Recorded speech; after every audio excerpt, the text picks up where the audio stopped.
Sebanyak 32 biksu yang tergabung dari lintas negara melakukan perjalanan dengan cara berjalan kaki dari Thailand ke Indonesia. Satu dari mereka adalah biksu asal Cirebon bernama Wawan. Perjalanan mereka akan finish di Candi Borobudur, Magelang, Jawa Tengah untuk merayakan Hari Suci Waisak. Pada Minggu, tanggal 14 Mei tahun 2023, 32 biksu itu sampai di Pamanukan, Kabupaten Subang. Rombongan biksu tersebut disambut oleh para pemimpin dan tokoh agama di Pamanukan.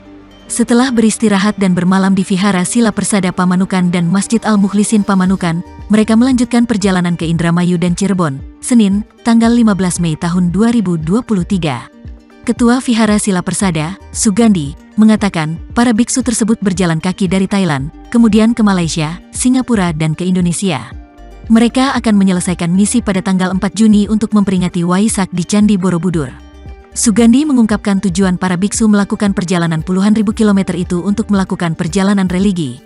Pada saat bermalam di Vihara dan melakukan perjalanan kembali, pihak kepolisian Resor Pamanukan memantau dan menjaga biksu yang sedang melakukan kegiatan tersebut.